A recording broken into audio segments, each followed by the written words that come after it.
د افغانستان بحث په اوس لپاره په متحده ایالاتو کې متفاوت دی. هغه دا دی چې په وار وار دا ویل شوي دي، پالیسي میکرانو دا ویل دي چې د افغانستان څخه متحده ایالاتو ته هیڅ ډول د متحده ایالاتو اتلافیانو ته هیڅ ډول ګواښ موجود نه دی. دا بل هغه څه ده چې پینټاګون یا د دفاع وزارت تر اوسه پورې په دې جنرال په همدې باور دي او پالیسي میکران دي.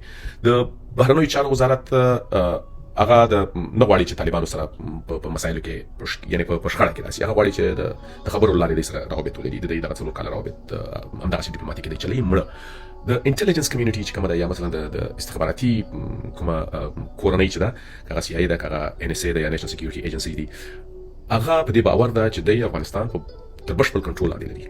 هغه په دې باور ده چې د الزوایري په خپل خونه کې وشتل د متحده ایالاتونو د نظامی قوت اثبات دی.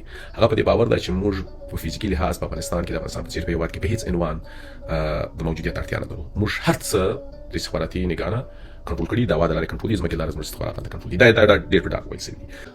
باب وودورد هغه بیا هغه مشهور لیکوال دی چې هغه د سپینې ماڼۍ پینټاګون په ډېر خصوصي ناستو ته لاسرسی لري یا پیدا کړي د استخباراتو ناستو ته لاسرسی ولري. د خپل کتابونو کې دغه شان ټول اخیستي چې یوه دوره ختمه سي. هغه د اوباما وار په نامه کتاب کې چې دی 2009 لاسې ټول مشخص راخیستی دی، هغه کې دی هغه پالیسۍ ټولې راخیستې دي چې اوباما غوښتل چې له افغانستان څخه ووځي.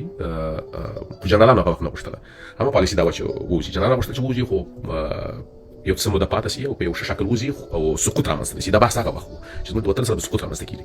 د امریکا د ډیوري د دفاع وزارت ټول ټینګار تر اخري ورځې پورې همدغه و چې د دې پاتې کېدل یوازې د دې لپاره و چې د افغانستان نظام سقوط نه شي. هغه نظام باندې چې دی پانګه اچونه کړې وه او هغسې وسول. د دې چې راووتله سقوط سو. کله چې هغه سقوط سو د بیرته تګ دپاره پالیسي دغه نظام راوستو دپاره څه نه لري چې بیرته دغه نظام راولي.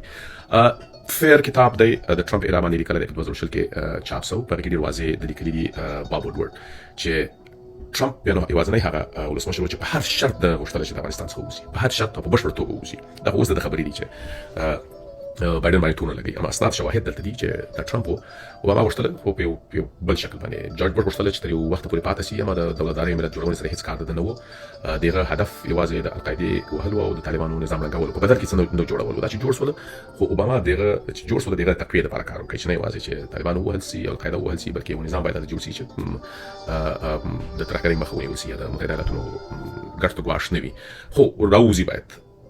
ټرمپ غوښتل چې دی په هر شکل راوځي، که نظام ړنګېږي، که طالبان واک ته ځي، چې هماسې وسله دوحې خبرې پیل سولې، یوه ستراتیژي هم ده جوړه کړه. دا زه نه وایم، دا فیر تاسو یې لوستی سئ 2013 کې چاپ سوی دی.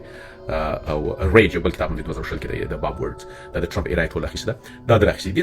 CSIS Center for Strategic and International Studies دغو هغه سیمه ییز ډاینامیکس دی راخي یا سیمه ییز سټډیز دی راخي، سیمه ییز مطالعات دی راخي. هغه واقعي لحاظ چې هغه کې ایران او پاکستان او روسیه او چین ډېر مهم دي.